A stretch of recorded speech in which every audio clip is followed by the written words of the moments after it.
the engineering competencies, learning and inclusive practices for Success Lab. He holds degrees in industrial engineering, Master of Business Administration, and engineering education. And his research focuses on contemporary and inclusive, culturally relevant pedagogical practices, competency development in engineering, international engineering education, and understanding the experiences of Latin and Native Americans in engineering. Our second speaker is Siara Isaac, a researcher at the Center for Learning Sciences at the École Polytechnique Fédérale de Lausanne in Switzerland. Her recent work includes her 2022 book, Facilitating Experiential Learning in Higher Education, Teaching and Supervising in Labs, Fieldwork, Studios, and Projects. And this focused on epistemic cognition and how students develop transversal skills such as inquiry and teamwork in science and engineering contexts. We are followed by Nathan Amankwa, who is acting Dean of Engineering at Asheshi University in Ghana. He teaches a number of electrical engineering courses and is passionate about developing expertise and excellence in students. And this passion has kept him going for 18 years at Asheshi University. His current research interests include machine learning at the edge. Finally, we have with us Carolina Doulougeri, who is an educational researcher at Eindhoven University of Technology, and her current research focuses on developing new pedagogies for challenge-based learning, with special emphasis on issues related to students' self-regulated learning and coaching practices to scaffold students' learning. I'm very honored to have such a great group of speakers with us, and I give the floor now to Homero Murzi for his presentation.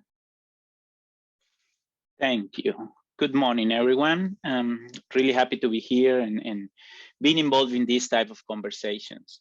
So the topic of my discussion is culturally relevant pedagogy as a way of amplifying the student voices in the classroom. And we will try to unpack some of these things.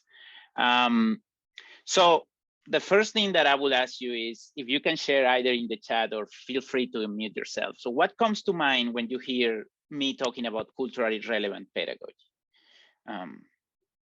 What are your initial reactions to that?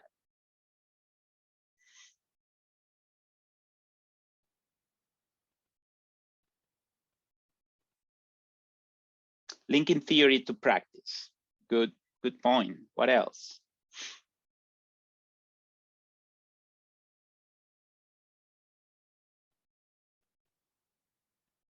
Any other reactions to that? Belonging, achievement, social justice. Yes, many of those things. Taking into account the culture of students and the cultural context of teaching. Yes, also very, very related to that. Inclusion and yeah.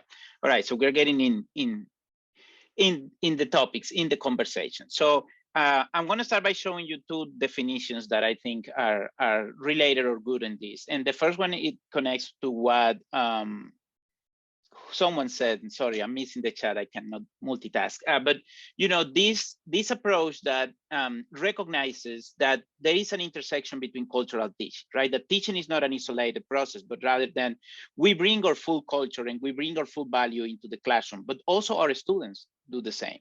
And then the other definition that I like is, you know, is being intentional about the teaching methods, techniques, tools, and even assessment that we use that recognize and value the different perspective of our students and the different cultural backgrounds that our students have that sometimes, especially in engineering, go unrecognized. So that's kind of framing what I think or what I mean by culturally relevant pedagogy, which again agrees with some of the things that you're saying. But then why is this important? Why should we be talking about these things? There are a couple of things here. One is that the classroom is that space where students might succeed or not, right? It is the interaction that they have with their engineering programs, and that is the space that they consider important. And then there is also an aspect of this that is connected to what we know about learning and what we know about learning theories, right? And a couple of things here stand up. Student-teacher interactions have been demonstrated and proven that influence learning. So in a positive or a negative way, right? Also, the ability to connect your new knowledge with your previous experiences and knowledge, also it's an important factor in promoting deep learning. And then, you know, when we think about the way knowledge is created, students become holders and creators of knowledge, because knowledge is created, is socially constructed in our classroom and in our spaces. So they bring something into that process of construction. So I've been talking about this for a while, and especially when I'm in engineering, and especially I had this pushback when I was doing this workshop with people from math. Someone or people tells me, you know what, yes, this is interesting, but it doesn't make sense for math, for example. Math is an objective field, and it's not related to cultural feelings or anything, right? And that's something that it happens in our culture of engineering, and I always push back. And for example, one example that I provide with math is, I think about my own experiences and my own background and situation. I'm a forced immigrant in the United States. I'm originally from Venezuela, and I had to leave, and I didn't want to leave. And that created in me this situation where I don't deal well with authority. It's just who I am, right? So I think about me learning math. If I go into a classroom and try to learn math, and someone says 1 + 1 is 2, and I say, why? And they will say, just because. I will have an issue there, right? And it's just because that's who I am. So I will spend probably the next 6 months trying to prove that no, 1 + 1 is not 2. I don't want to accept that. And then I will come back after 6 months and say, okay, you were right. I cannot prove you wrong. 1 + 1 is 2. But I wasted 6 months, right? And my process of learning that was not the ideal process because of my own perceptions, because of the way I see the world. And every time we go into a classroom, we bring that with us. We bring all of those experiences with us. So then the question becomes, okay, so how can we become relevant or responsive? What do you mean by culturally relevant? Does that mean that I need to understand all the cultures that exist in the world? And of course, the answer is no, that's not what it is. It's almost impossible to do that. I think it's about how you set the tone in your classroom, right? And then in my mind, it's a willingness. It's being willing to do different things. One is a willingness to listen and also learn from your students, what they tell, what they bring, and what they show. And that means the student that is asking a lot of questions is asking those questions for a reason. The student that is not asking any question or not engaging is not engaging for a reason.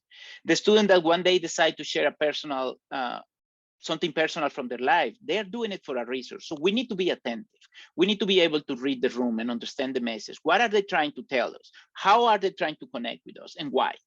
And then being invested in wanting to know more and wanting to develop these positive relationships.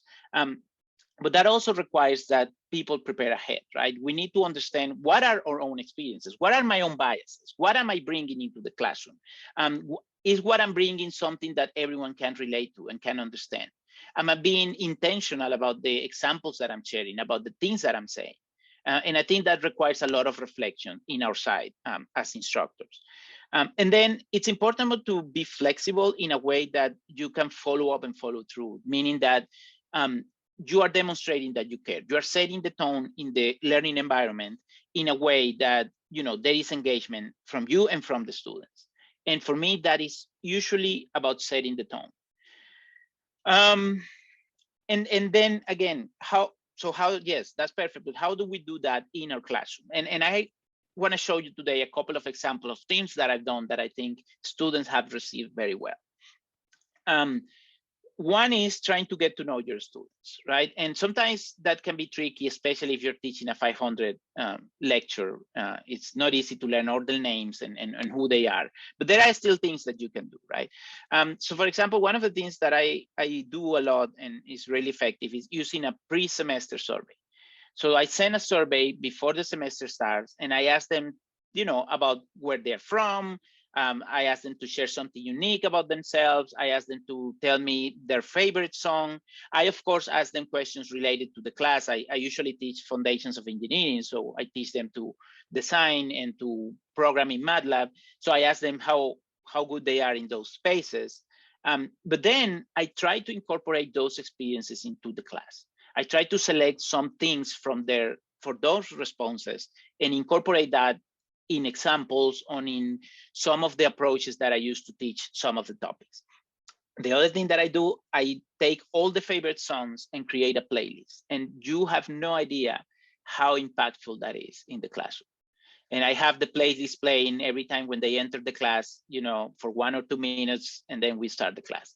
But that really changed the tone, and that really changed the way that they approach the learning experience. So imagine they are coming into the classroom and then you hear your favorite song. That changed your day, as they have told me multiple times.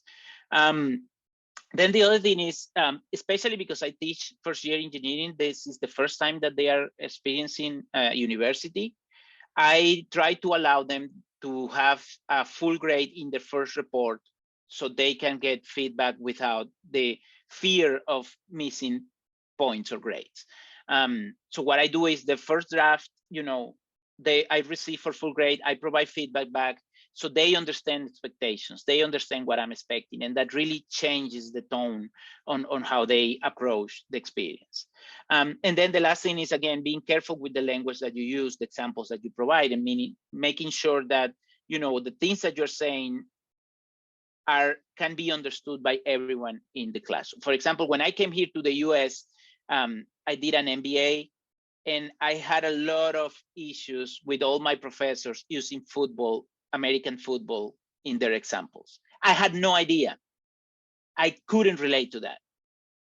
So it was really difficult for me, and I struggled as a student. I mean, and I was an adult already, and I had been in industry and academia for a while, and still I was struggling, and I had some rejections to some of these classes just because I couldn't connect with them. It does have an impact. All right, again, let me keep showing you some examples of things that I've done that I feel like have been really good. So with both my undergrad and grad classes, I have, I think 2% of the grade is something that I call Tell Me Your Passion project. And I give them 2 or 3 minutes every single session at the beginning, and they can come and just share something they're passionate about, anything. And then I ask them, if you share a passion, you can do a team presentation. So I had people presenting about skateboarding, for example, because we have 4 students that love that. But this has served as a way to get to know all of my students, but for them to also make connection with their peers and develop more belonging with their peers. But then I also use that information to, again, come back to the class. So then maybe the following class, I will have a session on let's design a skateboard. And then the students get so excited about those things and being able to bring, you know, those passions into the classroom. And then what happens also is, at some point in the semester, I start asking them, all right, how can your passion connect to engineering? So if you're a photographer, if you're telling me that your passion is video games or is just traveling or anything really, how that connects to engineering. And they start developing these really good reflective practices that is really difficult to have, especially in the first year program at the beginning. Something else that I do is I always start class by asking, tell me something I don't know. And that can be anything, right? They can Google fun fact. And sometimes they do that. They just share, yeah, you know, Lord of the Rings was filmed in New Zealand or whatever. Yeah, cool, thank you. But that motivates 2 things. One, they look forward to that to see what people are saying, and just it's kind of a fun activity for them. But the other thing that I realized is, as we move forward in the semester and they feel more comfortable, they start sharing things that I don't know about their own background and their own families and their own country and their own cultural understanding of things. And that becomes really powerful because we all learn a lot from that, but also they feel safe to share those things. They feel empowered to bring their full self into the classroom. And I really believe that that creates a difference in the way that they approach the learning. This is another example, in one of my favorites, to be honest. So again, I teach them in the first year. This is the second semester class that is about design. And I have this exercise. I ask them, okay, I'm going to show you a product, and I want you to work in your teams. And the product is successful in the US. And now I want to dominate the North American market, meaning I want to go to Mexico and Canada. But I want your engineering team to make one improvement to this product before we go to the new market. And then I show them the product. This is the product. Something that especially kids use to reach the sink and drink water, something very popular here in the United States. So they will start asking me questions. So how much does this cost? It costs $3 and it's made out of plastic, and what else, right? And then the teams start giving me improvements. And most of the improvements are, let's change the color, Let's do it in a shape of an elephant. Let's don't use plastic. That's not good for the environment. Let's use, alternative materials and whatever. And that's perfectly fine. But something that happens every single time when we have an international student in the team, they will start asking hard questions about safety of drinking water in other countries. Something that students in the US take for granted. They won't pay attention to that. They assume, yeah, that's fine, right? So then these students start pushing those assumptions and they start actually thinking, can we do it? And one of my favorite ones was one team that a student told me, she said, I don't think we can sell this product in other countries. I don't think that would be fair. And then another team pushed back and said, what if we install a filter, a water filter system? I mean, that solved the problem, right? And then she said, no, because then you're teaching the kids that it's safe to drink water. And if they go to a different house where they don't have this device, they can get sick. So I don't feel this is ethical. And right there, we are having deep conversations on social technical thinking, right? Something really difficult to promote even in senior students. And these students in the first year are having these deep conversations, which I love. But then it broke my heart because the student came to me and told me, thank you so much for this exercise. She was a student from Ecuador. And she was almost breaking down in tears. And she told me, it was the first time that my teammates realized I could bring something to the table. They realized my views were also important and I felt for the first time recognized as a student. So this person has been almost 1 year at Virginia Tech and she hasn't felt that she belongs. She hasn't felt that her views and her knowledge is recognized or valid. And she was really close to drop and not be an engineer because of that. And this little thing, this little exercise that happened in one random class changed her life completely. And she keeps telling me about it. She's now working for Boeing as a I don't know what engineer. I don't know what they do in mechanical. But anyway, she's a great engineer. And she keeps sending me emails saying, I always remember that day. That was the day that, everything changed. I didn't do it with that intention, but I think it's one of those examples where having an ability to intentionally promote conversations that allow people to bring their experiences really have a positive impact. Let me show you, I think this is the last example. I did this other thing. I decided one time I was teaching this class and I had 2 sections back to back and I decided, okay, let's do a quasi experiment. It was most for fun than anything else. And I decided in the second section, I had classes Monday and Wednesday. In the second section, I decided every Wednesday, I'm gonna do this anonymous survey. And I'm gonna ask the students 3 questions. What is helpful? What is difficult? What should we change? And then every Monday, I will come back and start the class with the slides, just saying, this is what you're telling me. These are the things that I can do about it, right? And sometimes it will be, can you move the deadline of the project? Okay, let's move it 4 days. And then we will say, can we not have project number 2? And I will say, no, that's not how it works, right? No, we need to have project number 2, it's important. Sometimes they will say, can you change the temperature in the room? Yes, it can be colder. They will be saying everything. And I will be recognizing what they say. And again, saying, I can act on this, I cannot do anything about this, but I'm hearing you. And then some of the changes I also was making at the same time for the other section where they were not providing feedback and they were just doing, whatever.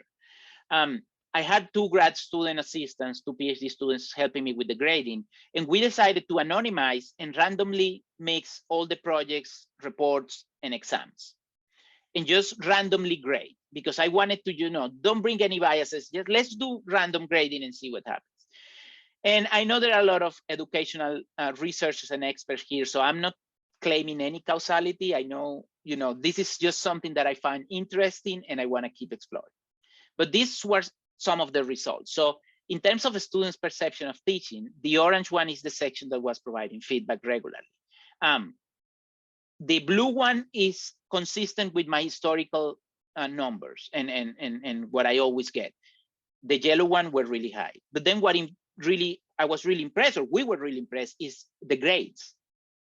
Because again, we were randomly grading, and the blue again aligns with historical data that we have in this class. We keep track of all the grades.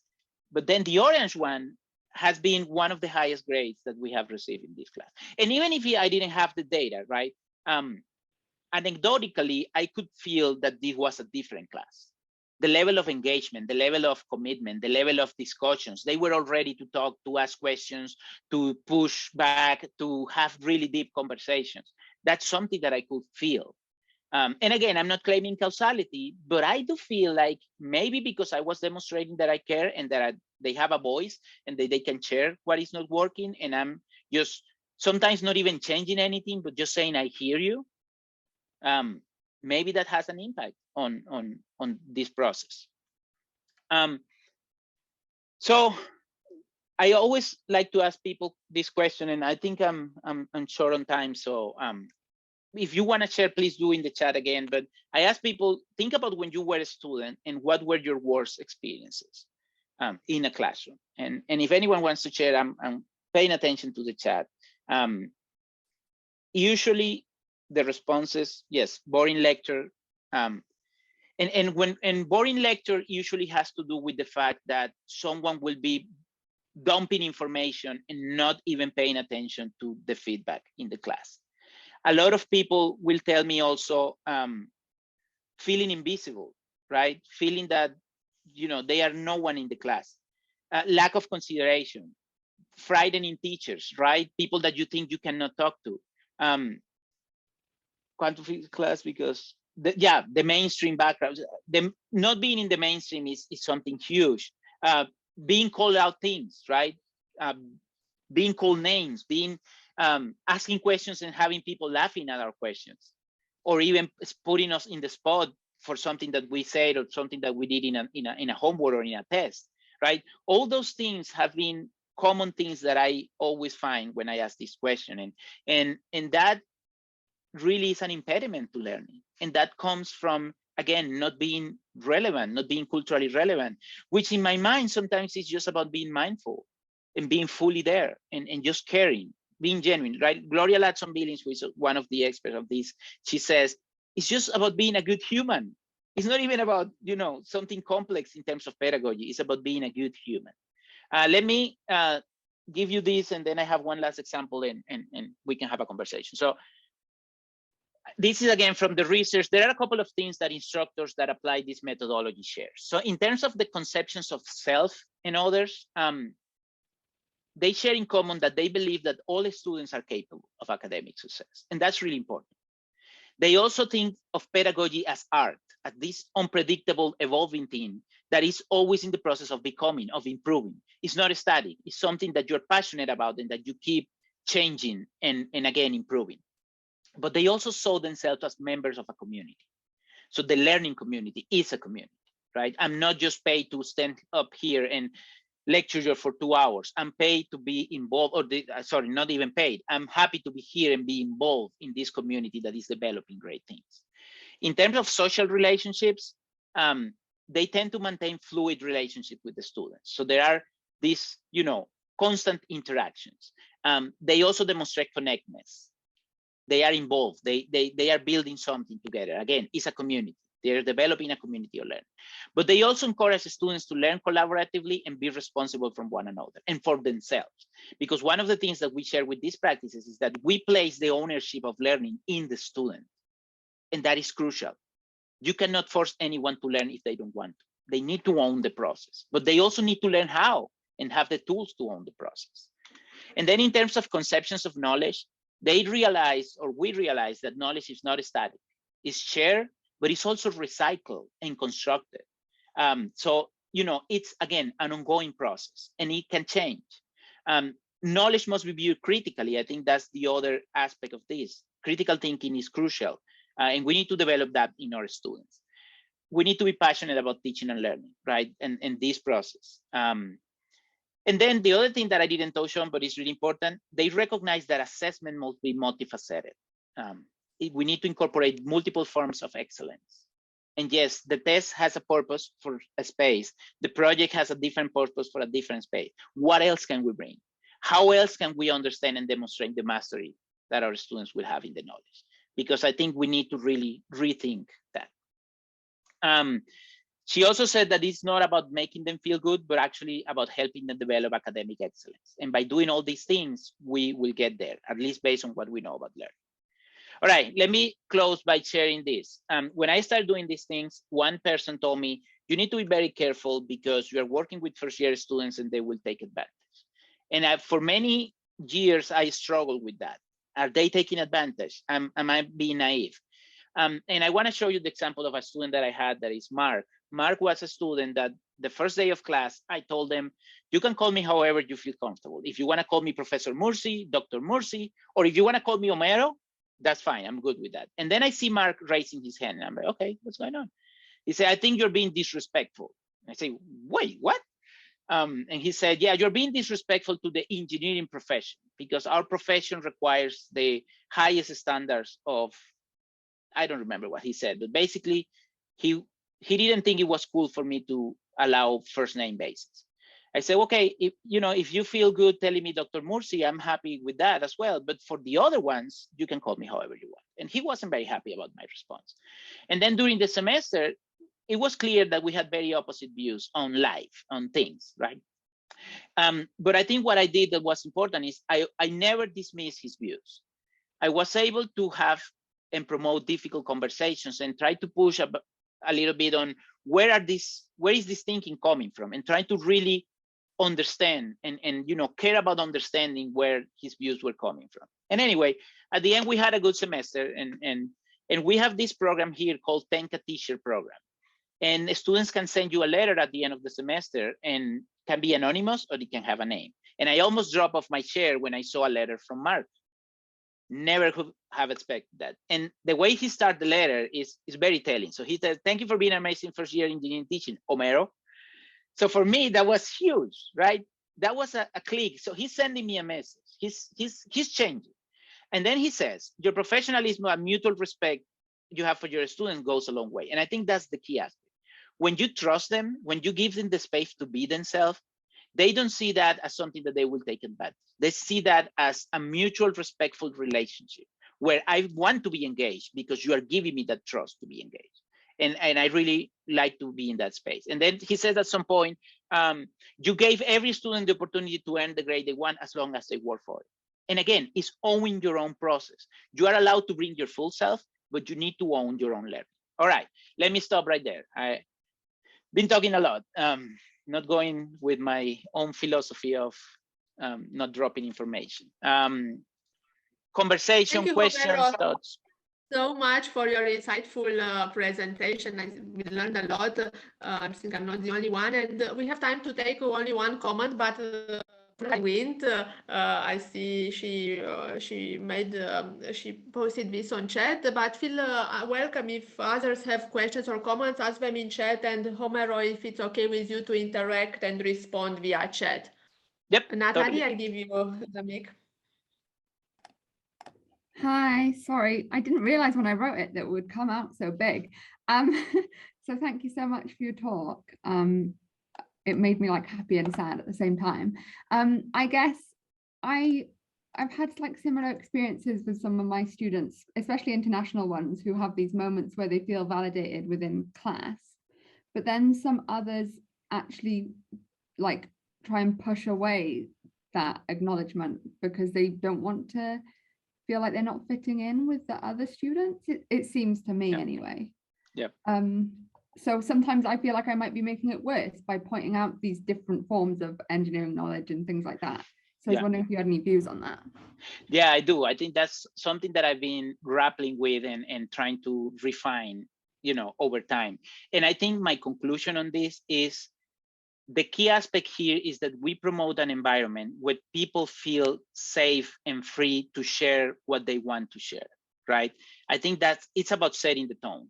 It's not about adapting or highlighting or putting anyone on the spot. It's about understanding that in this learning environment, things can be shared if you want to, and they are the ones that will bring those things. So the ones that want their experiences to be shared, they will. For the other ones that they want to be on the quiet side and mix with the dominant group, it's also good, because I think that's the other important aspect. This is beneficial for learning for everyone, not only for those that might be different, right? But even for the dominant groups, these processes and practices really promote deep learning and expand the learning as well. So I think it's not about even spotting or highlighting anyone, but it's more about setting the tone in your classroom where things will happen organically, and whoever wants to share, they will, and they will know that those views are valid and important, even if they want to share them or not. So I think that's where I am right now. Thank you so much for the questions. Thank you. Thank you, Homero and Natalie. As I said, I invite you to follow up via chat. And now I want to invite Ciara to present her insights.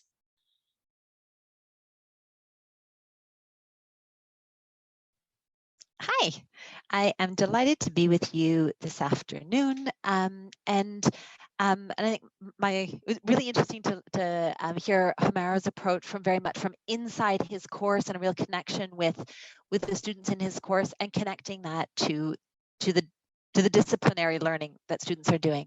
And the approach I'm going to share with you here is a completely different approach that's really from the student's experience side. And so the idea is that training students around practical strategies to increase equity when they're working in student teams. So as you know, collaboration is absolutely central to engineering work. It's really central to engineering curriculum, that it's only increasing in terms as we move to more challenge-based learning, problem-based learning, and more projects. But doing teamwork, doing group projects is not at all a sufficient condition to actually develop good teamwork or group skills. We need to explicitly teach those skills to students for them to really master those skills. And group work has also been identified as instances where students experience quite a bit of microaggression or bias in terms of which kinds of students do the programming and which kinds of students are assigned the more communication, preparing presentation jobs, who gets administrative jobs, and in those small interactions between students, in terms of who gets talk time, who gets cut off or interrupted, that those have been identified as really key moments for bias to come out in inter-student interactions. And worryingly, COVID-19 disruptions have appeared to really exacerbate that situation, both in terms of the number of comments of homophobic, racist comments that students are hearing, and also just the overall stress and difficulty that students are experiencing. And so for me, this is connected to ethics, in that we have a moral responsibility to actually address the experience of our engineering students and the quality and the impact that this has on their learning. So how do we equip students to work in more equitable ways in student teams? And so the approach that we've taken is a short workshop that is mandatory for students that are involved in the big institutionally funded projects. So the students that are working together on building a rocket or a solar powered boat or a Mars rover, when they get the letter from the vice president that says, congratulations, you've got funding for your project and you need to take this workshop. The students in your project need to take this workshop. And the goal of the workshop, we've got two really practical goals. The first is to provide them with strategies for how to work together in a team in a way that's more equitable. And then secondly, to actually do that, to actually give them some group and team tasks so that they can start applying those strategies and working out how it would work.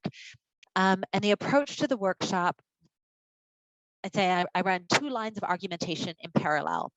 The first line is a selfish line, in that this is important for you if you want to work in international contexts, if you want to be a project manager, if you want to make really good engineering decisions and be really analytical, this is a skill set you need. And then the second line is, this is a question of social justice and equity. And if this is if being biased unintentionally in your interactions conflicts with your self-view, then this is a skill set that you need, that you want to work on to increase that.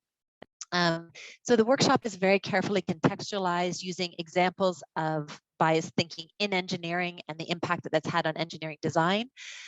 It is very, very applied and active for the students. So it's got roughly five parts. And the model that we're using to think about that is a model of thinking about ethical awareness, ethical sensitivity, ethical motivation, ethical agency. with a real interest in ethical agency, of making students feel that they can actually do something about this. So a welcome, then an introduction to examples and case studies of where bias has had an impact on outcomes and decision making, particularly in engineering, and some strategies for addressing those. And then phase 3 is actually students are given some more of those strategies, or to read, or are given an article from the Harvard Business Review about the value on the quality of decision making when you have outsiders or you have out-group people, in terms of the quality of the analysis and how frequently students refer to evidence. And then they have a task to do together to actually start applying those. They'll be joined from a student from another group as an observer to take a look at what's happening, and then they do a debriefing within their group. So phase 3 are proactive strategies. What can you do when you're working in a team to proactively manage talk time, clarity in decision making, collaborative decision making, task assignment? How do you actually make that work well in a proactive way? And then phase 4 are more reactive strategies. When you hear or see something problematic, how do you respond?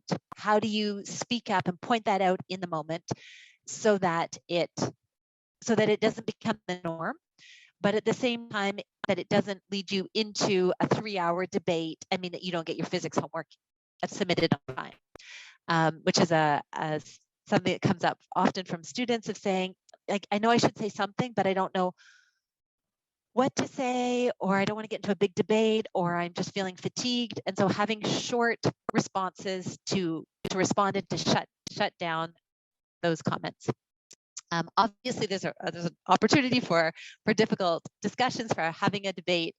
These strategies aren't that. So I'm going to give you an opportunity to try out this reactive strategy. So I've got 4 of the strategies here on little blue cards. In the workshop, they actually have 8 strategies on these little blue cards that everybody gets their own set of cards, and they leave the workshop with those cards in their pocket, obviously metaphorically and literally if it's an on-campus workshop. So the strategies, so 4 of these strategies are, for instance, asking the speaker just to check with them, to reconsider, to say, sorry, could you say that again? Because they run that back through their phonological loop in their memory, and sometimes they don't say it again, or sometimes just hearing it again, they go, oh wow, that does sound like, let me rephrase that. Sometimes it fixes it. Sometimes it doesn't fix it, but it gives you probably another like 11 seconds to figure out how to respond and to get ready. The other strategies that I've got here are about making it explicit, when there's sort of an implied assumption or an association, to actually say, are you saying X, therefore Y? Depending on your relationship with someone, also referring to your own feelings can be a useful strategy, to say, wow, it hurts when I hear you say that. Or to intentionally misinterpret when somebody says something, rather than going into a conflictual response with them, assume that they meant it in a great way.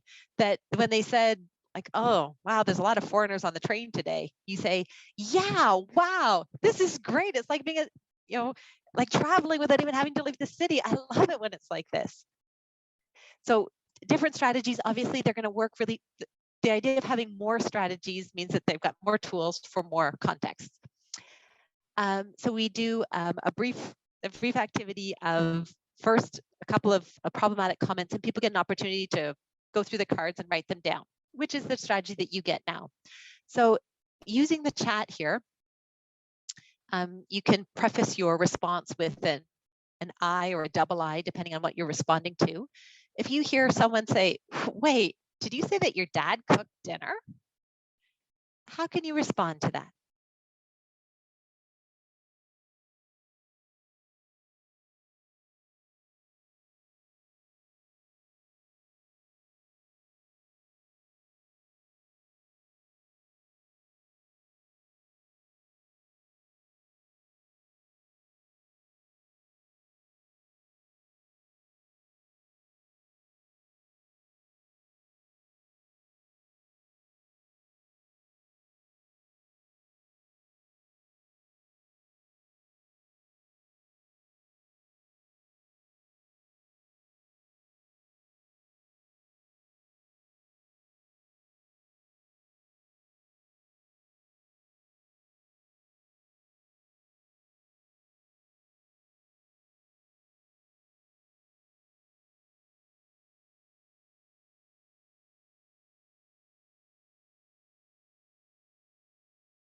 So what I really like about some of these responses is that they're really putting their finger on what's problematic. And I think that this is something that's hard to do in a really short time, in a short way, but to just point out the underlying problematic assumption, and not just to say, yeah, my dad actually does cook well, but to say, it seemed you're making a strange assumption that gender and cooking are somehow linked. So this is the first warm-up activity of getting to people work individually, writing them down, and then they work in groups of 3 to actually where they get to do a little mini role play of reading a comment, responding to the comment, and then the first person practices reacting back, because in fact it should be becoming more normal for us to get called out, for people to point out to us that what we've said sounds a little bit off. And consistently, when I've seen this happening, and especially in public situations, often people's reaction is to say, oh, but come on, you know me, and I didn't mean it like that. And if we respond in that way, then people aren't going to help us step forward. It's kind of like having a little bit of lunch stuck in your teeth, that it's embarrassing when somebody points it out to you, but it's better that they let you know now rather than you continue on like that for years. So an example that I often share from in the workshop is about organizing birthday party activities and sending the kids off for the next activity. And one of my friends stepped over to me and she said, you know, Sierra, you've just defined family as having one mom and one dad, and that if you don't have one mom, one dad, it's not a family. And I could have said, oh, come on, I don't mean it like that. And she probably wouldn't tell me next time I said something that sounded off. So I need to respond by saying, if I want her to continue to call me out, I need to respond by saying, wow, you're right. I did say that. That's exactly what I said. It's not really what I believe, but it is what I said, and it's what I said to my children and a whole group of other children. Thanks for helping me hear that. I need to think about how I define family and make sure that I'm really conveying that to my community around me. Thank you. So that's the that's the role play of having that reflex of how you respond when somebody calls you out. So they take turns in that subgroup. So had about 375 students who were involved in these big engineering projects attend this workshop over the last approximately 2 years. And we've assessed the effectiveness of the workshop with what Allinger and colleagues call utility judgments of, do students think that the skills are actually useful and relevant to them in their engineering projects? And the reason why we use these utility judgments is that they've actually been shown to be to have a stronger correlation with people's transfer into practice for skills than either a direct test of the skills or other appreciation. So the data that I'm giving you here is just campus students in 2020 and 2021. I haven't done the data treatment for the last cohort of them. So the N for the first overall question there is lower because I only added it after the first round of workshops. But we got about 95–96% of students saying that overall they think this workshop is useful for engineering students. And these are students that were required to take the workshop. They think that they're quite likely to actually use and apply the ideas in practice. And then we followed up with them either 2 or 8 months later, mailing a follow-up questionnaire to them to say, have you actually used these skills? And the students were quite positive in terms of, so the questions there at the bottom of being more aware of their biases, more aware of bias around them. The items at the top there in terms of actually changing the way they're thinking and using proactive skills, proactive strategies around task assignment or decision making, students reported a much higher rate of using those skills. And then the one right in the middle there is the reactive type comments, like we were practicing a moment ago, and the uptake on those was lower. It's really hard to speak up for sure. So that is our small study in this that I've submitted with 2 colleagues. We'll see how that goes. The data that I've shared with you, well, this data is those actually mailed back the questionnaire, and we did do a comparison to make sure that the 42 students that returned the questionnaire were representative of everyone that was mailed the questionnaire, and that was the case. Data that I've shared with you here is students who attended the on-campus workshop, and actually the students attending the online workshop were actually more positive about the workshop. And our theory about that is that actually that at that time students were also having to work in online project groups, and that the challenges of working in online project groups, because that wasn't how they usually worked with project teams, that they were in fact even more receptive to having skills for working together collaboratively in an online environment, and found the skills particularly useful. So that's my suggestion here, is a short, scalable workshop for engineering student teams to really provide them with practical skills that impact the experience within the team. I'm really happy to share those activities and resources if anyone would like to run a similar activity. And I will pass over now to any questions or reactions from you. Thank you, Ciara, for giving us an insight into how to increase equity in teamwork and how to respond to these challenging situations that might appear. I give now the floor to our participants if they want to ask questions or to share examples or even challenges when dealing with aspects related to intercultural teamwork from their own practice.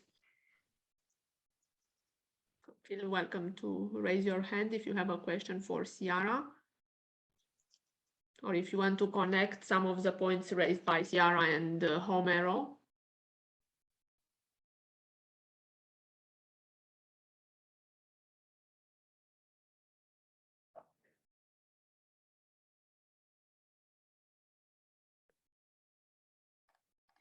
Mind if I ask another question? Sorry, I didn't want to go through it.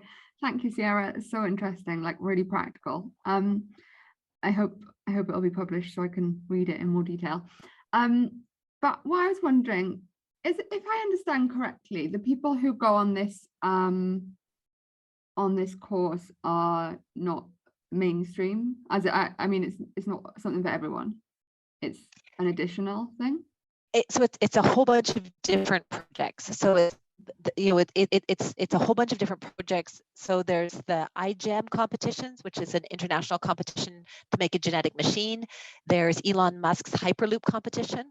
Okay. There's a whole bunch. Some of them are courses in the curriculum. Some of them are student-led projects. Some of them are professor-led projects.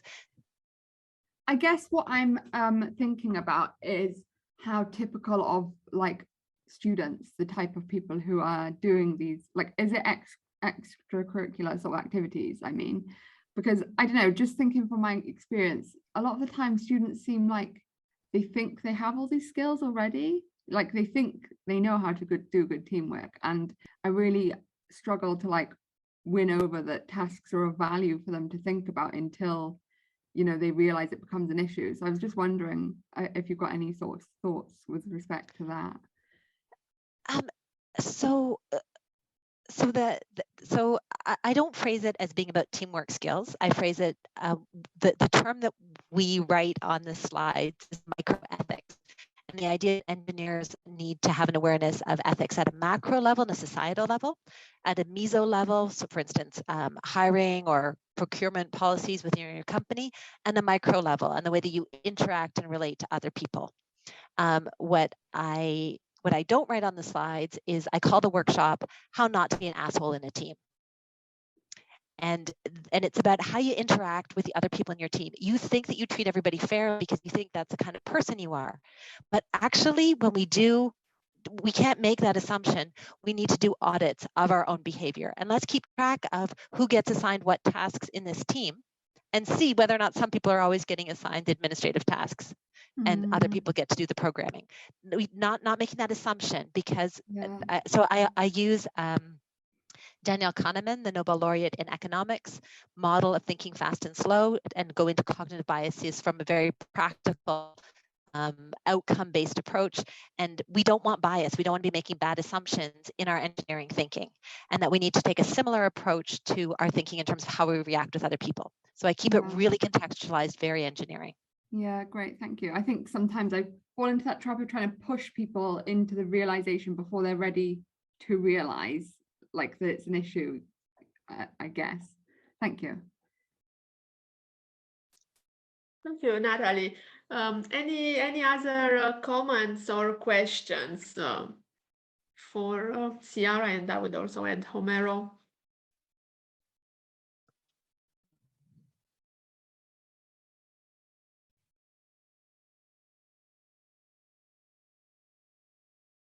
Homero, would you like to pick up this point by microphone and bring it to our audience?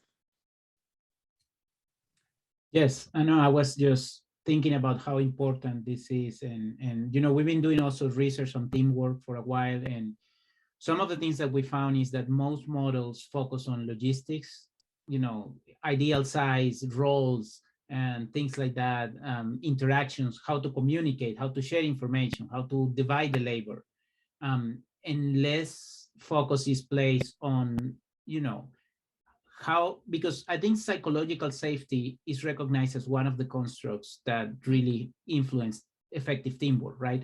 But that is less considered when developing teamwork models. So I think this is really important. And the other thing I want to say is doing work in this space is also extremely important, because especially in higher education, we make assumptions that people, by placing people in teams and doing team projects, people are learning how to work in teams. And even we as academics don't know how to work in teams. So we need to start, you know, really going into the process of understanding and getting trained on how to approach this. So thank you for this. I find I find this workshop a really challenging thing to teach, because the students are constrained to come. They wanted to build a rocket ship. They didn't want to do a workshop on ethics. And then I'm pushing them about into bias and stuff that's uncomfortable. And I mean, you can see it, you know, in the survey data of them saying, actually, we think this is useful. But it is really nice to see the number of students that go, oh, I hadn't thought about this, but that this is relevant, and I'm interested in this. And I think it's one of the last workshop that I taught in October was basically the last guy out of the room, and he turned back around and stuck his head back in the room and said, actually, that was really great. And I said, I'm really glad to hear it, because I got the impression at the beginning of the workshop that you didn't want to be here. And his shoulders fell and he went, yeah, I'm sorry that was so obvious, because he was so, and so it's a very challenging to get them on board, and some of them don't, right? Some of them are saying obnoxious things at the back of the room. But an analogy that I got from one student that I really like is that it's like hanging up no smoking signs. It's about setting the norm, and that it makes it much easier for students to speak up for the rest of the project, because they can say, we've been told that this is the frame that we're supposed to be working in. This is from the institution. The letter from the vice president said we had to do this. This is what the institution thinks. And so this is what the norm is. And so it's not just me saying, I don't think that it's nice if you tell that kind of joke. No, this is actually what the institutional message, and that there's a really nice reinforcement that people feel of being able to speak up after that. Really quick, one last comment.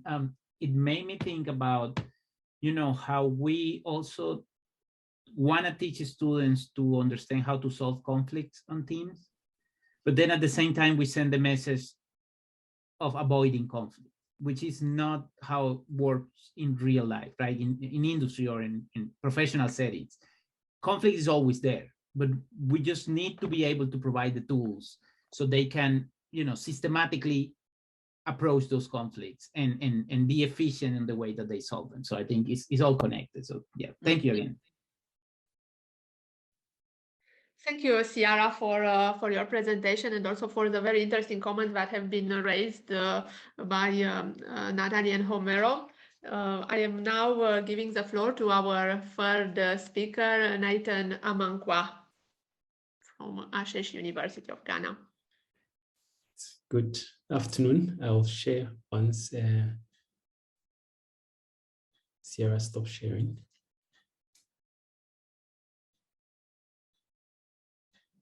Thank you. Right, so good afternoon once again.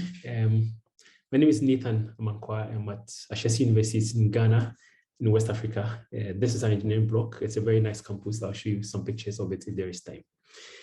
So our mission is to train ethical leaders in engineering. It's very much aligned with that of the university itself. And I'm going to try and describe two challenges that we have in our environment and why we have this focus. Ethics is a major issue for engineers. We have to maintain certain standards, but we also find that for very large projects, there are other people involved and not everyone is ethical. And so sometimes they push engineers to do things or certify things that are not quite ethical or not quite up to the standard. So that's a challenge, especially in our part of the world, in some parts of it. Then also we have a challenge where a lot of engineering education tends to be very theoretical. So students or graduates come out and lack the skills to actually execute. So those are the two things that our department sets out to address. And that's why I have this in bold. First, students must be ethically grounded. They must be technically strong, and they have the courage to actually tackle the challenges that we have in our environment. Otherwise, they'll just graduate and have a head full of knowledge. They might be prepared for graduate school, right? But might not be able to do very basic tasks, solving common problems around us. So we find that all our programs, all our courses tend to be very hands-on. There's a major focus on that. Talking about ethics, the university itself has a mission to train a generation of ethical entrepreneurial leaders. So students, when they come to the first year, they've come from the secondary school system where ethics is not a big thing. There's a lot that happens there. We shall talk about that now. But when they get into the university, we encourage students to discuss what it means to be ethical, and we get them to sign on to an honor code.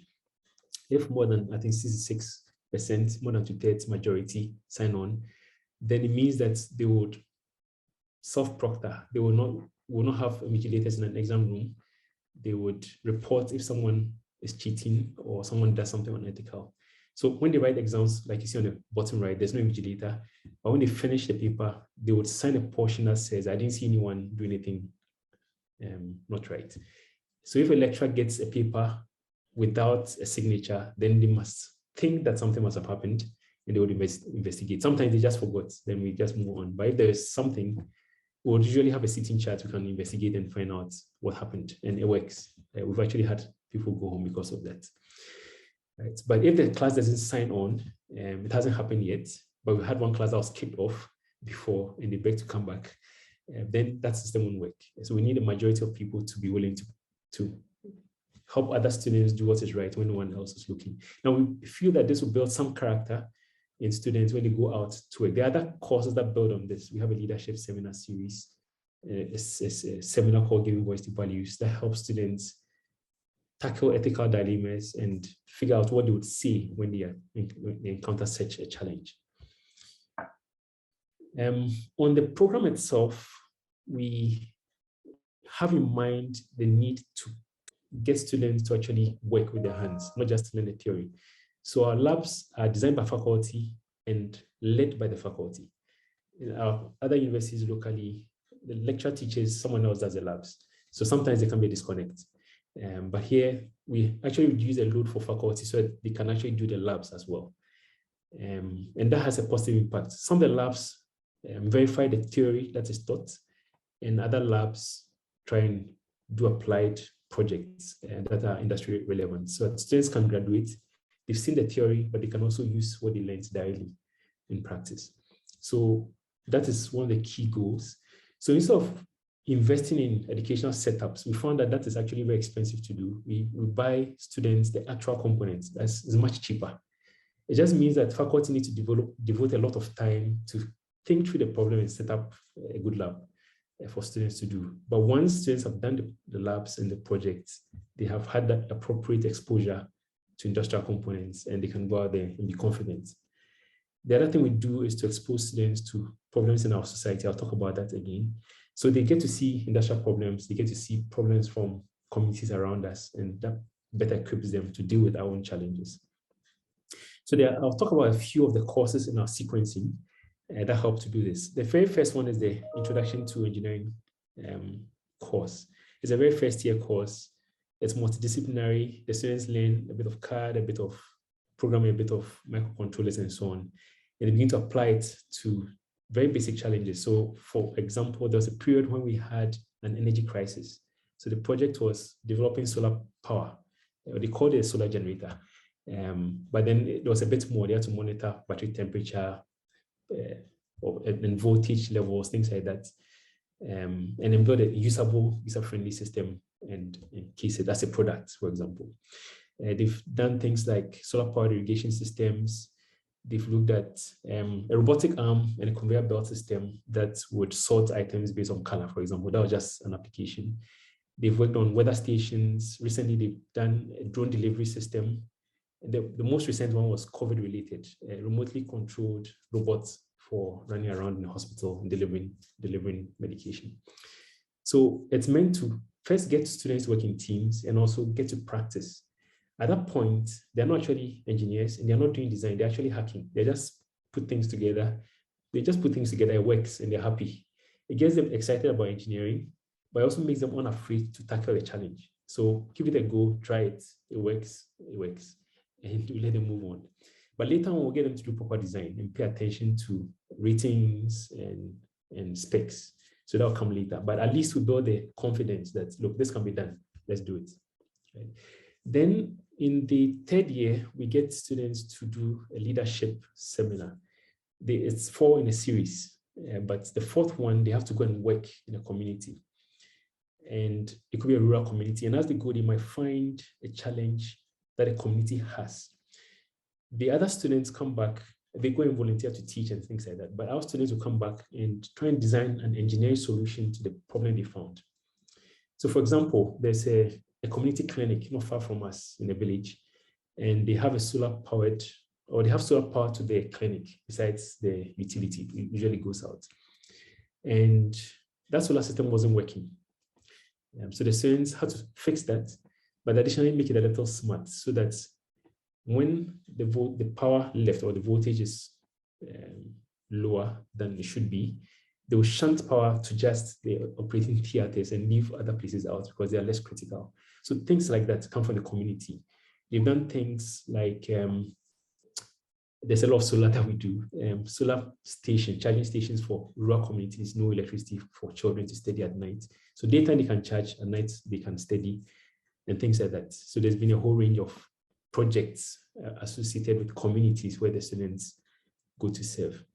So that gives them an exposure to challenges that they should be tackling.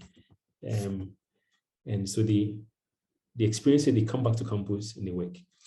Then the year 3 design project is where they actually execute these projects, and they again work in multidisciplinary teams to execute what they found when they went to do service. We also think that our students should learn how to run a business. Historically, our business students didn't start businesses, rather our computer science students started the businesses because they had a skill and could develop something. But now all our students take these foundations of design and entrepreneurship that allows them to take an idea from concept to product, and also to get a bit of funding to run a business and then liquidate it.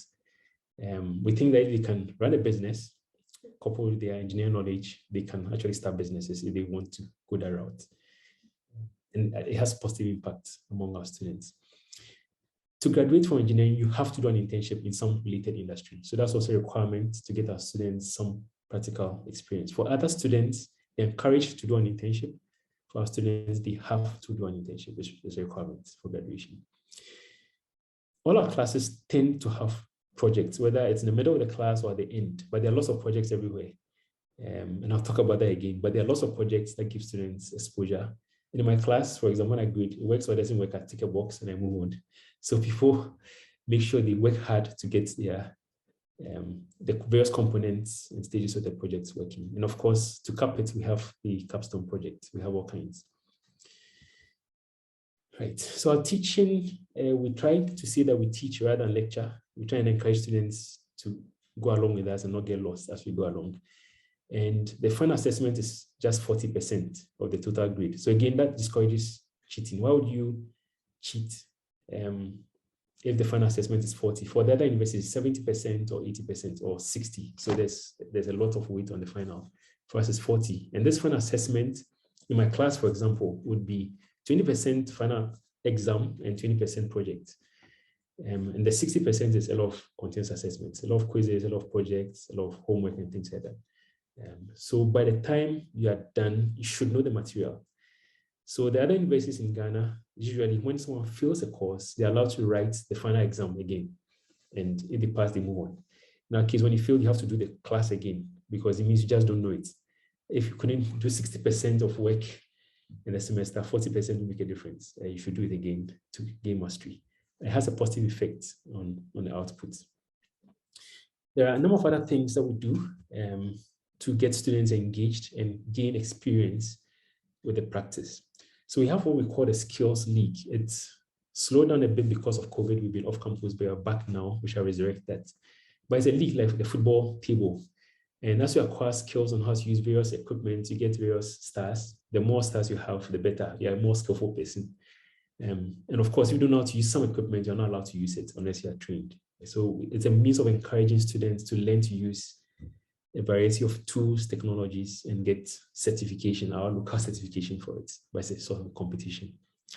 Then we have maker sessions where we have those who know about certain technologies teach others.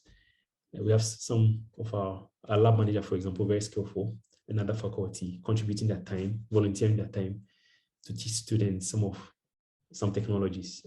So whether it's service mount technology for making PCBs and so on, we run students through these and then they try things out. And then they feel accomplished and they're unafraid to tackle new challenges. We also invite engineers.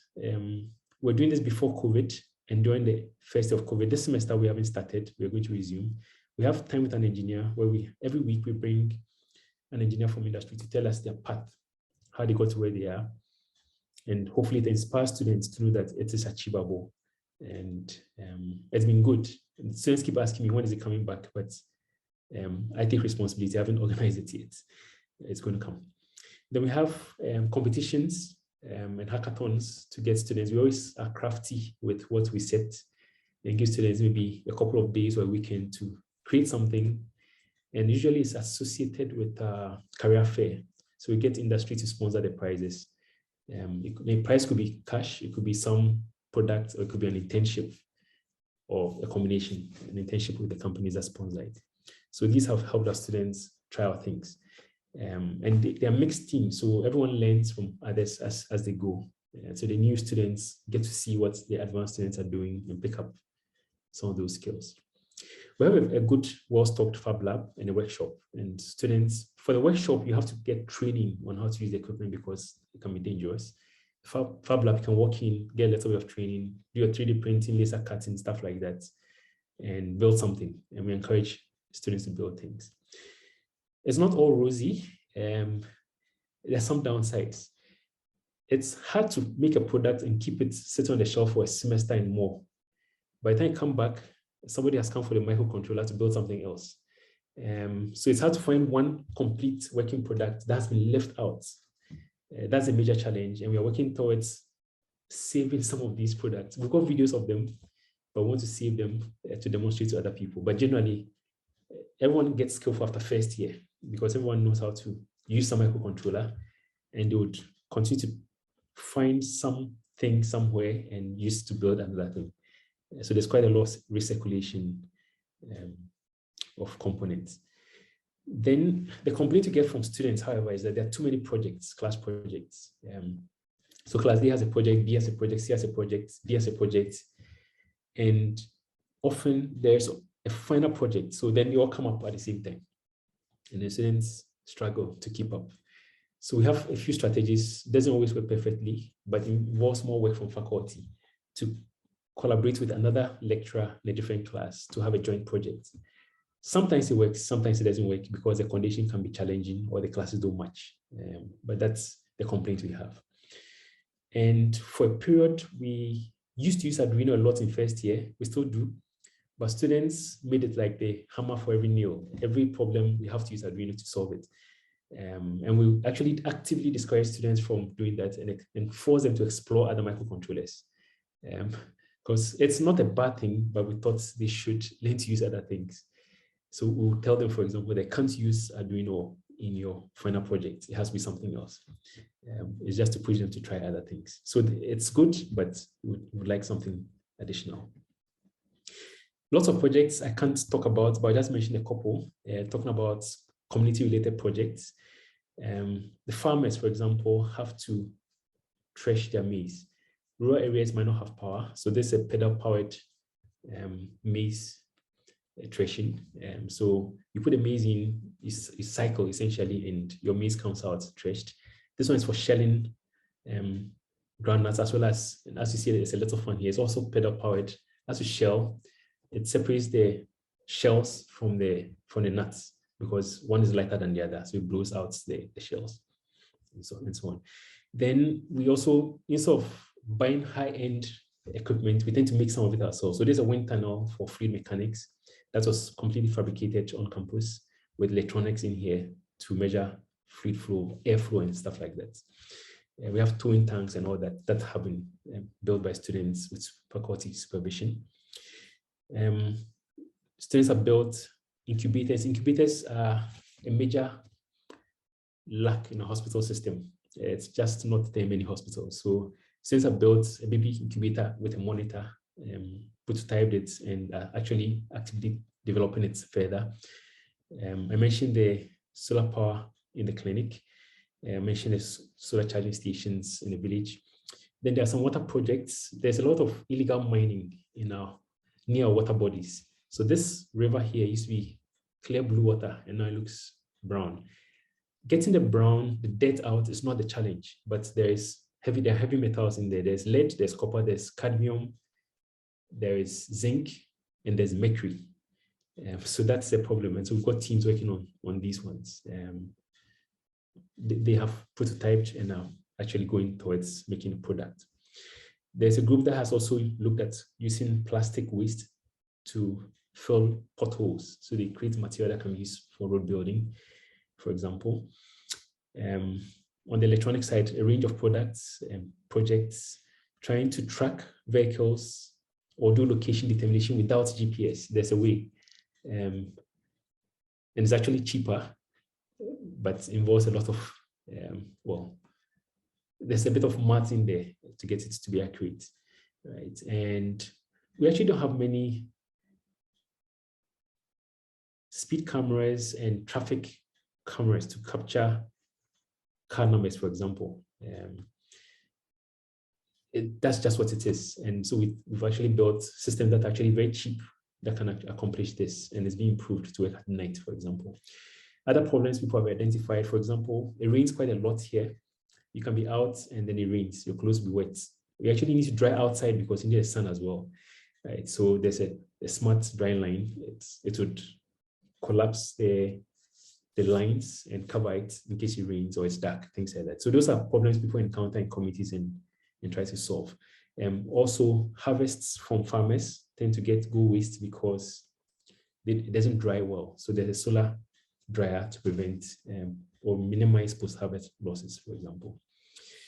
So in a nutshell, we try to expose our students to challenges in the society in which we live, as well as what happens in industry, and give them the actual components. They get familiar with it before they graduate. And in the curriculum, we try to build the confidence. So whatever it is, they will try first. But by the time they get to the final year, we have taught them to look, don't just put things together, design first before you put together, before you construct. At least by that point, they have the confidence. We try and get them to work in teams in a lot of places, and ethics is essential. And because there are many local problems they would encounter in their life, we get them exposed to that and try and get them to think outside the box. They can request components and we'll give them something different to force them to do a different design. as part of the strategy. But the net result of this has been that we are preferred destination for companies hiring engineering graduates. Once it's electrical, computer engineering, or mechanical, people would prefer to come to us. So we have multinationals coming to us. And actually, some don't hire them for engineering roles specifically, just because of the analytical thinking. So some are even financial institutions. So Bank of America, Goldman Sachs, and all those guys, they come take our computer engineering students for their roles. But besides that, Tullow Oil and other local firms or multinational firms still hire our students as a preference, because they know that they have some hands-on experience. They're not going to start from scratch when they come in. Thank you very much. These are some shots of our campus, library, engineering block, main courtyard, student hostels on campus. But I'll be happy to take comments and questions. Thank you, Nathan, for showing us this example of curriculum and whole institution practices for empowering students and offering this rounded engineering education. I'm inviting our members from the audience if they have any reactions to your presentations, any questions.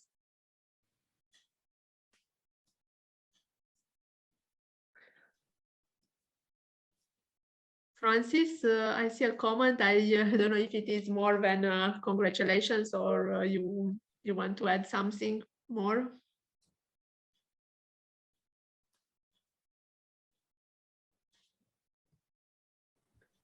Yes, congratulations. Thank you.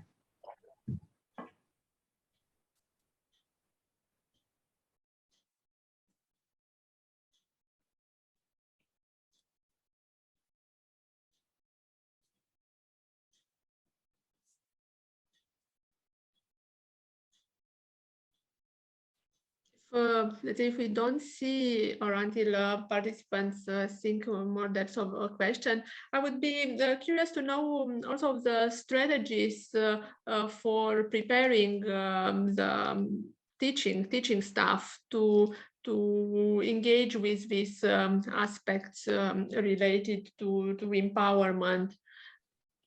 What could you say about? Okay, we have a very rigorous interview process. Actually, some people say it can be the hardest you've ever had. We first have potential faculty interview, and then we have them present a class. Usually the topic we'll give them might be about the 4th or 5th week in that course. And we have an audience of faculty and students and teaching assistants. So they must treat it like a class. And sometimes they don't know who is faculty or student, but they have to treat everyone like a student. And it's mostly to evaluate teaching style. So it's not so much the knowledge, because usually you can, once you have the textbooks, you have some experience, you can teach it. But what's the style? So sometimes there are gaps, and we try and do, as part of the orientation, emphasize the Asheshi way of teaching. We try and engage students a lot in class. We need to think through the labs, so we have kind of coaching when it comes to that. And when it's a new faculty, often they co-teach. They teach with someone else who has been teaching in Asheshi for some time, so they can learn together and from each other the Asheshi way of teaching. So that tends to be the way that we go about it. So we tend to find that those who teach with us tend to be very committed.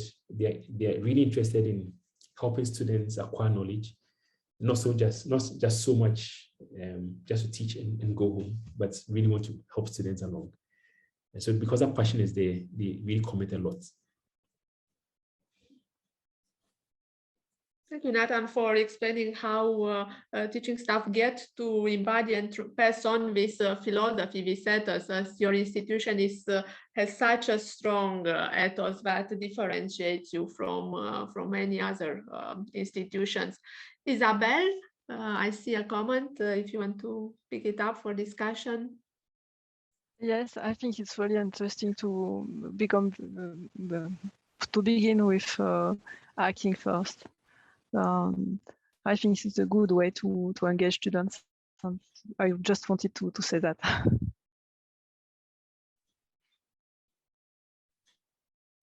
Thank you, Isabel.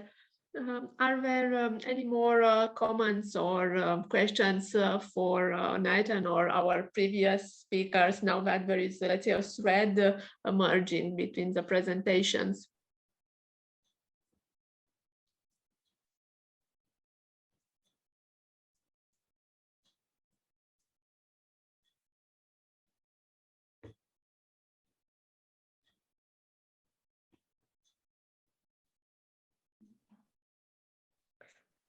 Thank you.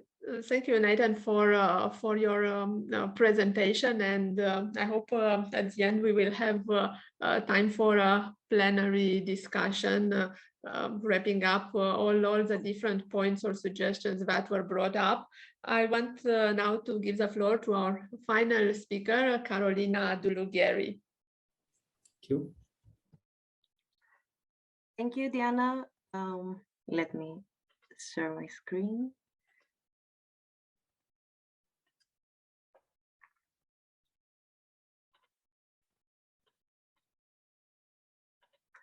All right, I hope you can all see my full screen now.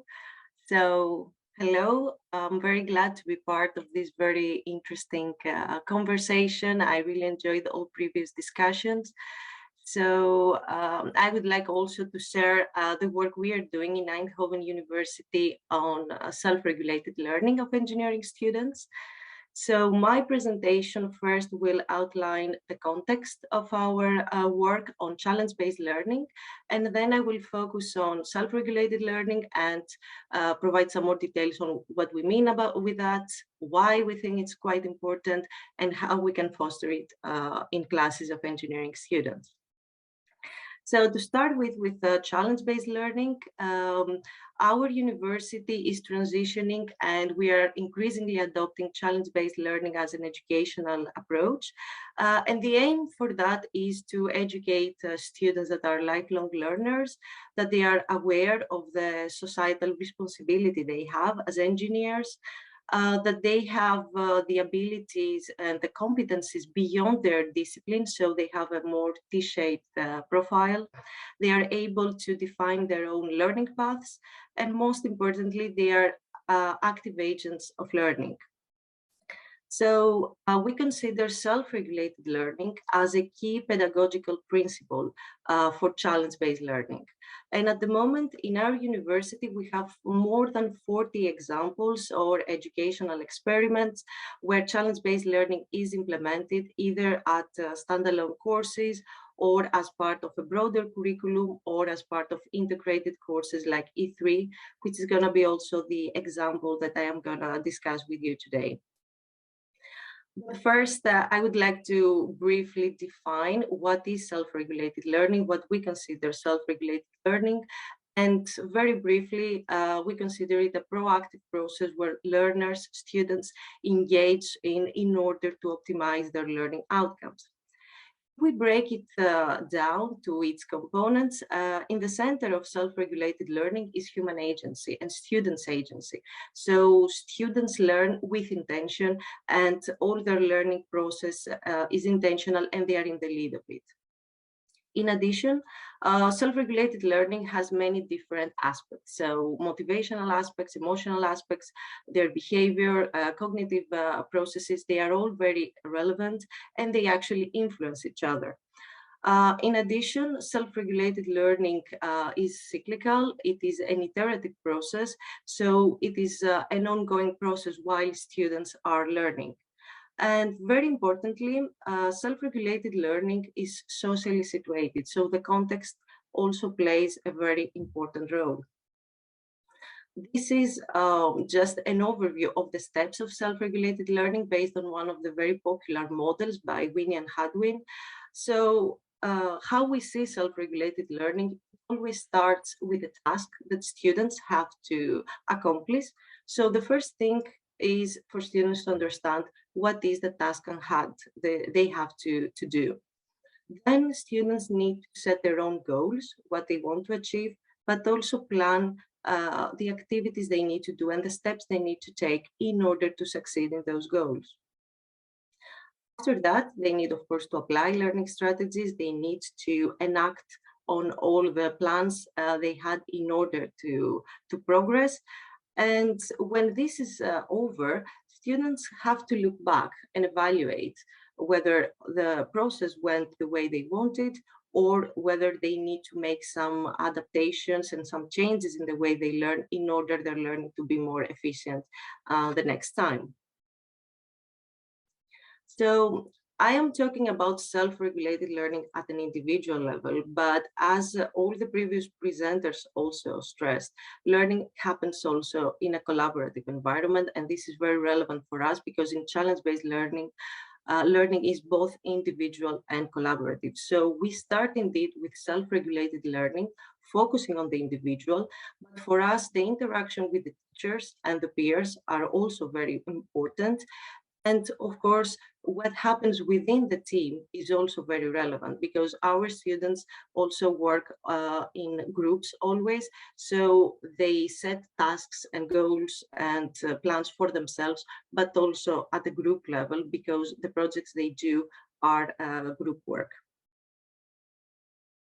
Now, why is self-regulated learning important in our case? So within challenge-based learning, we consider self-regulated learning important because we give to the students the opportunity to engage in open-ended and real-life challenges, and we invite them to think out of the box. So we invite them to develop projects that they are interesting to them. So that means that the responsibility for learning shifts from the teacher to the student. So the student is the one that is in the lead here and make choices. So it is important that students are able to regulate this process. So what we notice actually with the experiences we have so far is that despite the fact that we think self-regulated learning is a key principle for us, the feedback we receive very often from students is that they are not always equipped, especially at the beginning of a challenge-based course, to meet the demands of such an open-ended and complex challenge that they are asked to actually work on. And just to give you some examples of students' words on that, we have received the feedback that some of the tasks that we are asked to do are very new. So it is taking a lot of time for us to understand what we need to do. The challenge is too broad, so we don't know how and where to start. Or another comment was that in my team, we spend a lot of time trying to define concrete questions and goals, and that is difficult. Or there is a lot of uncertainty. And in a short course of a semester, you don't have time to spend weeks being uncertain about what are the proper steps to take. So reading this feedback, we can connect all these comments to difficulties of students to actually regulate their learning. And that's why we think it is important to take active steps in order to support students towards this direction. So the next question is, how can we do that? So I would like to share the example, one of the examples of how we take self-regulated learning as a principle in some of the courses that I have been involved as a researcher, and how that had been enacted, and what are the lessons that we learn from such an experiment. So I would like to discuss with you the example of E3. E3 stands for Eindhoven Engineering Education. It is an educational innovation at the curriculum level. At the moment, it comprises of 3 challenges that are addressed to first-year engineering students of all different disciplines. And challenge-based learning is used as the main teaching and learning approach. E3 was conducted for the first time last academic year as a small-scale educational experiment. All 3 challenges have now been completed, and on average, around 30 students from different disciplines participated in those. All challenges had a very similar structure in terms of starting with an open-ended challenge, a real-life challenge, where students were formulating groups, usually of 4 or 5 people, and they had to start from this broad challenge, but define the particular focus, the particular aspects that they wanted to tackle.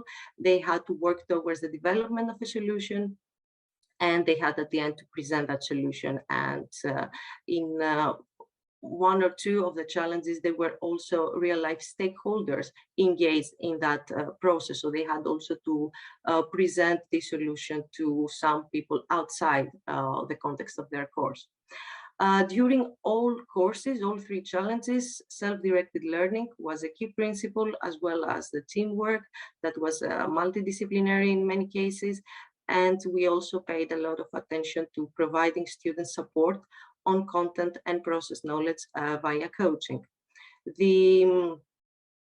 The objective of all this, this kind of structure, was for students to get a deeper understanding and a deeper knowledge, to be able to apply knowledge, not only acquire it, be creative, but also being able to reflect on their learning process. So the first thing that we decided to do in order to support students in this process was to ask them to document the learning process. So all three challenges had integrated as a component of the courses, students keeping a kind of personal portfolio. Now, in some cases that was happening maybe 2 or 3 times during the course, where students had to set some goals at the beginning of the course and then occasionally look back and see whether they are progressing towards the achievement of their goals or if they have to adapt them. And in one challenge, actually, students had to reflect every week and reflect on what happened that week and what they learned during that week and how that could be used later for their learning. The objective of using a portfolio and integrate these components in these challenges was first to create an awareness of the learning process, but also to help students to self-assess their learning progress and reflect on that, but also to allow them to have more ownership and have their own defined goals that will be meaningful to them in order to develop a professional identity. However, we think that the portfolio by itself might not be enough to foster self-regulated learning. So we also combined it with different types of feedback. So in some cases, teachers were reading the portfolios and giving individual written feedback or a face-to-face feedback to the students individually. But in one of the challenges, we were inviting students on weekly coaching sessions. So the students were submitting every week their weekly portfolio entry. The coach was reading it, and then the coach was inviting the group of students, like 4 students or 5 students together, and they were having a discussion about these entries and the things that happened the week before. That choice was made because we wanted teachers to be able to track the development of students throughout the course, so to have some checkpoints to see how students are doing. But we also wanted to create some opportunities for communication between teachers and students in order to facilitate formative assessment. We also wanted, via these exchange and the portfolios and the discussions, to provide teachers with insights that could inform the educational design. So what are the common difficulties that students experience, and maybe how to better scaffold them in the learning process. And finally, we wanted to use this input from the students' portfolio as an input to structure activities to stimulate students' motivation, reflection, and in general to prompt them more critical thinking. Now, few lessons learned and few insights from analyzing all this portfolio and having discussions with students at the end of the courses, but also having discussions with the teachers. So the first thing that we notice is that students have a quite hard time, especially when it's the first challenge-based learning course that they attend, to define specific and attainable goals. Usually the goals are quite broad and they cannot be attained within a 9 or 11-week course. So we recommend that the teachers take time to discuss the objectives and the goals that students have and help them to make them more explicit and help them make them more attainable. Another thing we notice is that often, even though teachers might take time at the beginning to discuss goals with the students, then this kind of stops coming up as a topic of discussion later on. So we think it's quite important, and we thought that the coaching sessions helped a lot to help students remind them what were the initial goals and whether this is progressing as they expected or if they need to adjust it. So we also recommend that in addition to helping students define their goals, help them also to reflect on them during and throughout the course is also very important. In terms of planning, what we saw is that students very often were not allowing a lot of time for self-study. They were having a lot of tasks and they were splitting the task within their team, and somehow very often were saying, oh, we have a very busy schedule and I didn't plan time for self-study. And we consider that an important thing, that we need to remind students that usually takes a bit more time, and make sure you allow quite some time for your self-study as well. When it comes to group planning, we also think that it's important to make sure that students are able to break their plans into smaller bits, and delegate the tasks throughout the group. But also what we saw worked quite well is that this process helped students to put mini deadlines for themselves. So because they became aware throughout the process of working together and reflecting on this process that, okay, sometimes we need more time, they were more strict with themselves. So they were putting some intermediate deadlines to make sure that all team members are on track and everybody has accomplished their task as expected. So to make sure that they are progressing. When it comes to monitoring and regulation strategies, what we noticed by analyzing the portfolio of the students was that students remain in a quite descriptive level. So they describe what happened, and basically that's all. So we wanted to foster a bit more the monitoring and the reflection to students, and we thought that this was where the feedback moments and the coaching sessions were very, very valuable, because the coach could read the entries and then ask more reflective questions to the students to see how the students respond to that. And there were some questions that at the beginning were very hard for students, like, do you think your current approach to learning is effective, or can you optimize it in a different way? And according to students, at the very first weeks of coaching sessions, that were very hard and bizarre questions to be asked.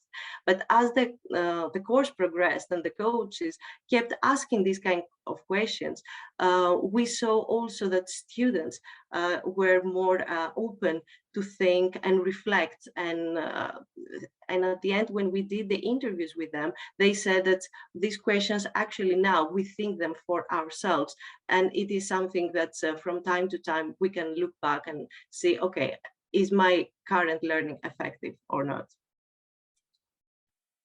We consider formative assessment to be in the heart of writing the portfolios and doing the coaching sessions. And one aspect that we find very useful is the questions that coaches ask, and all these high order questions about why you do that and how you do it.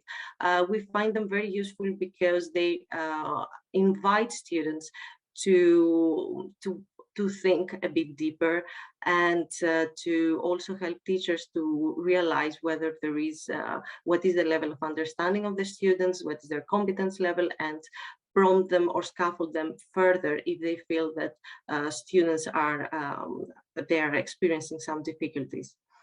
Another aspect that we think is quite important is the peer review. That was an additional thing that we had only in some of the challenges, but we also thought that discussing with other peers your plans and your work and your development, that was also something that our students found very useful in terms of monitoring their work in progress.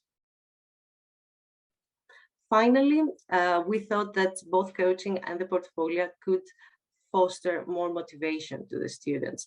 And that was because students, by reading back their portfolio and by participating to the coaching sessions, they could see the link between the different parts and the different tasks they had to do to the overall outcome. And sometimes that also helped students to realize why it was important, for example, to engage in some tasks that they thought that were really boring or really basic or really repetitive. But when they saw them as part of a whole on working towards an open-ended challenge, then they appreciated their usefulness. And that was for them more motivating to engage, because they were connecting the small parts to the bigger objective they had. In overall, what we saw is that documenting, as a student, documenting your learning process is something that is quite powerful, because it provides opportunities to go deeper in the process and allows you as a student to be in control of your own learning. But we think that these activities should be always being combined with feedback or coaching opportunities, because students, especially at the beginning of challenge-based learning, they need additional guidance on goal setting, on planning, and this is an important intervention that teachers can offer. Also, we saw that students need more prompts to reflect on choices, but also to reflect on how their current learning is linked to future steps. As a summary, I would say that we consider self-regulated learning central for our challenge-based learning courses, and we think that the challenges provoke or invite students to regulate their learning, but we consider the role of the teachers very crucial to gradually scaffold the process of self-regulated learning and gradually educate students how to be in charge of this process. And a way to do that is by constantly prompting them to reflect on choices and next steps.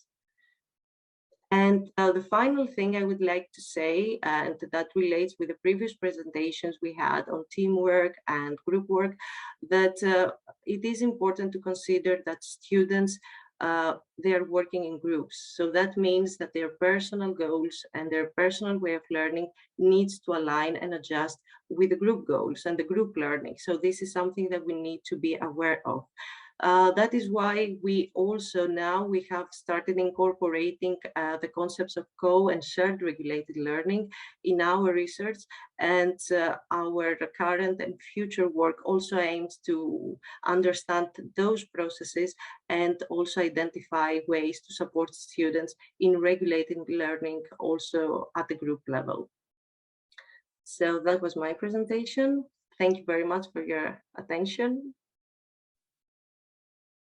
Thank you, Carolina, for your presentation on self-regulated learning and the strategies that you Eindhoven implements to enhance both self and shared regulated learning. I now give the floor to our audience if there are any questions for Carolina before bringing all four speakers together for final comments.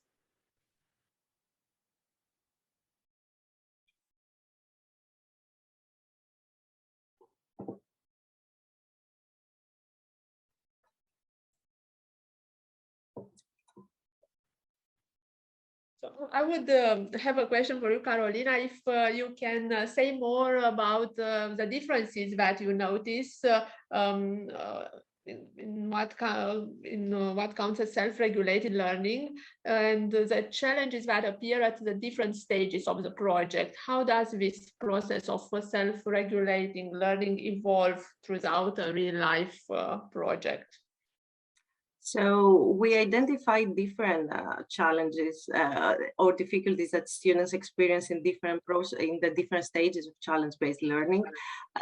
In general, we would say that at the beginning, the big struggle for students is the uncertainty, because there is not a predefined path to the solution. So they need to make this path in collaboration with other team members. So there, defining your own project and defining your own goals is quite hard for students. When students receive enough support and that is cleared out, then the problem or the other difficulties that may arise might have to do with teamwork, as we saw in previous presentations. So it's more about regulation of how the team is assigning the tasks or how they are progressing and accomplishing all their goals.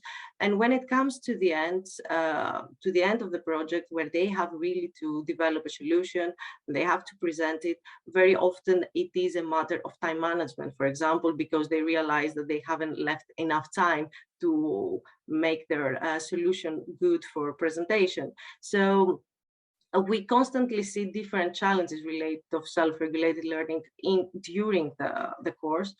And that's why we think it's also good to have this portfolio, because you can actually as a teacher, read through those entries and see, okay, what is the thing that predominantly students struggle, let's say, in the first 3 weeks of the project.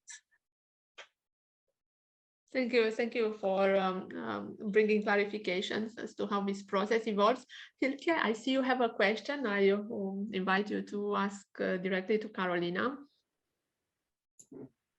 Oh yeah, sure, thank you.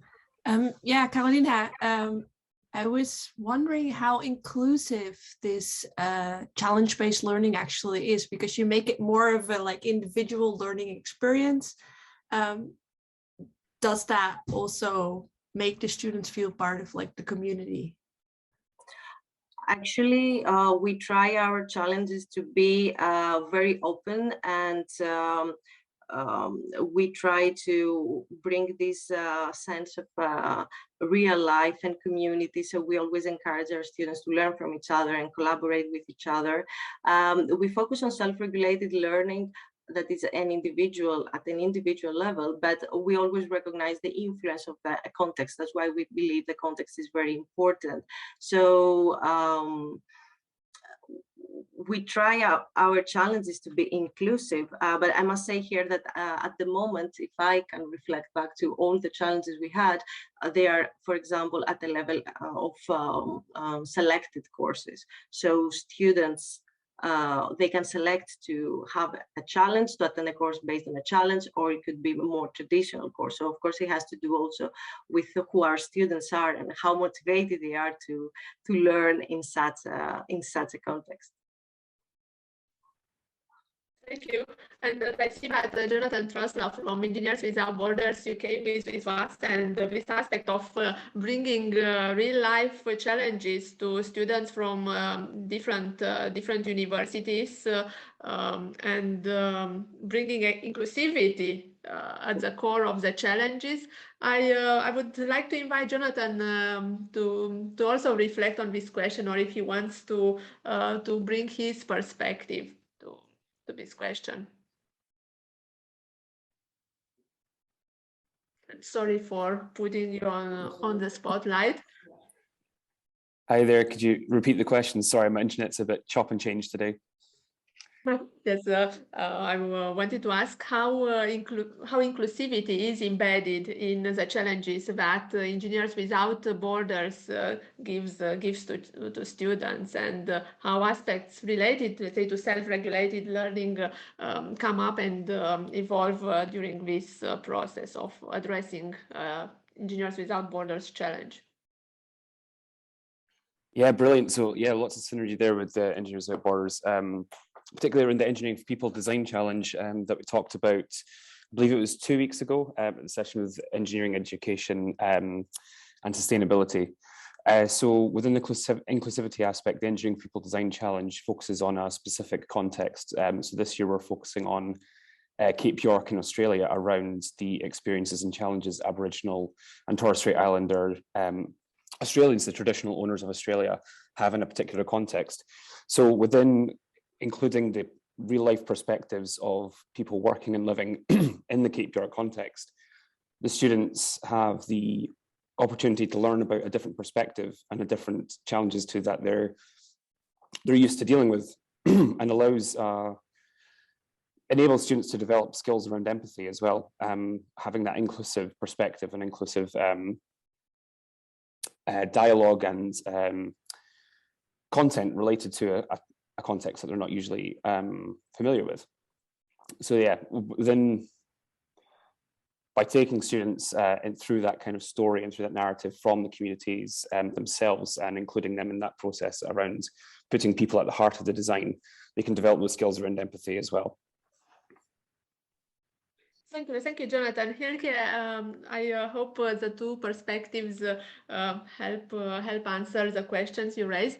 Are there any other questions for Karolina and for our three speakers prior to her, Ciara, Homero, and Nathan?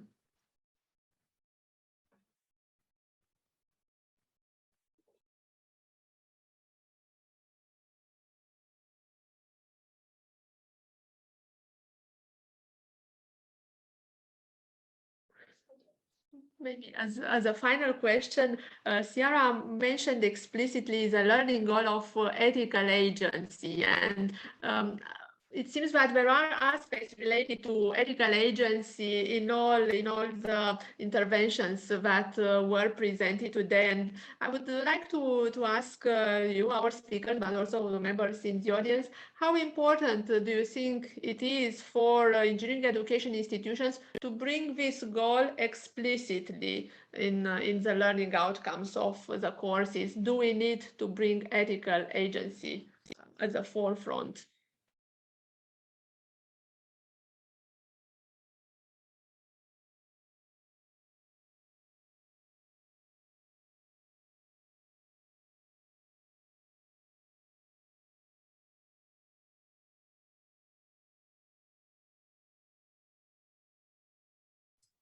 I can go first.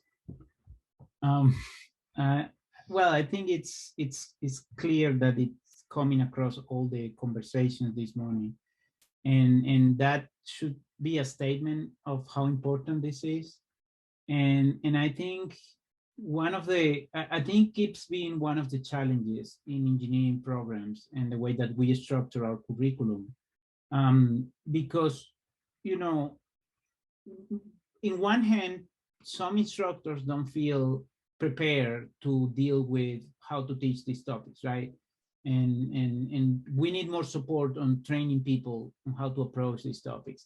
And then in the other hand, the way that sometimes we incorporate these issues in the curriculum, we make it seem like it's something punctual that happens one time. We explore the case of oil spill in the lake, right? We analyze the self-driven car that is hitting someone, and not included as something contextual and constant in all decisions that we make as engineers.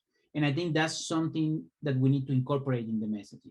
Yes, we understand when something bad happens, that there were ethical implications and there were ethical decisions made that might not be right, but also we make ethical decisions every single day. And those little ones that are not impactful are the most important ones, because those are different to identify.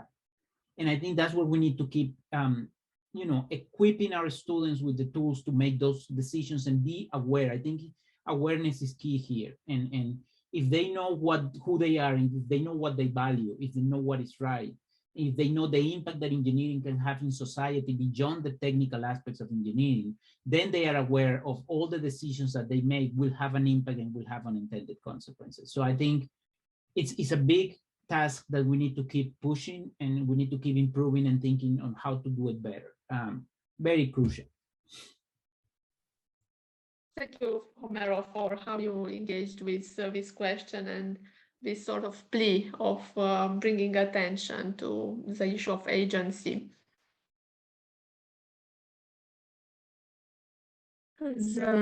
We are approaching the end of the seminar. I want to thank all speakers for the incredibly interesting insights that came up from their presentations, and I hope you enjoyed this session and that you found different aspects that you could take away either in your courses or in your research. And I'm looking forward to seeing you at our next events on oh, sorry, I don't have the link now. If Clara, you have the link to for our next events on Bookwen, we invite you to register, and we hope to see you and keep in touch with our community. Wish you a beautiful day.